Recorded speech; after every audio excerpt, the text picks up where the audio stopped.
Fanaratsizina tsara de tany amboara fanavitana nakatona ny foko ry Angelique hoe fanaratsizina tsara de tany amboara fanavitana nakatona ny foko ry Angelique hoe oh no no no no no something like that was something like that was Fadiko something like that was something like that was Fadiko on V-Beats.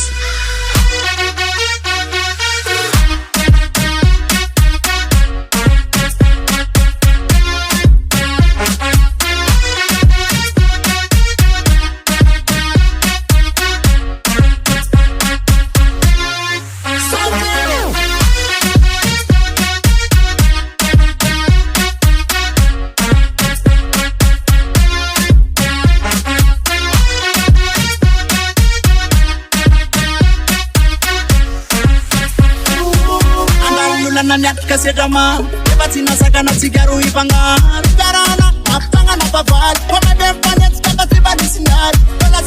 kola sani yota lelo kola samati koma nena bana lelo kola sa rega be something like that was something like that was Fadiko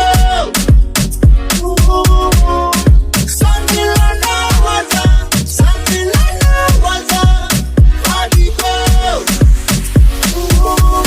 on V-Beats.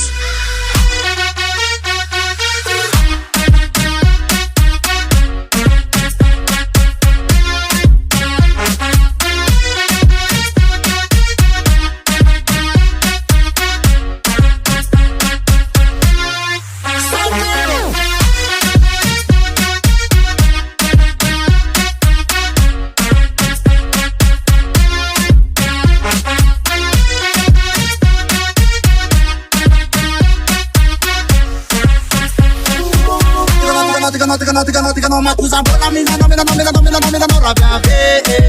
azadino yeah revoir tigano matuza bona mina no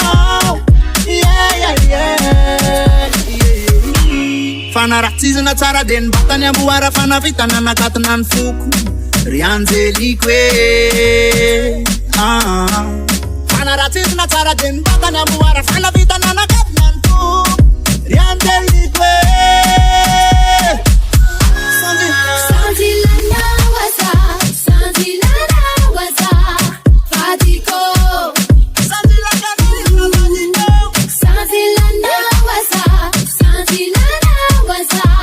Fadiko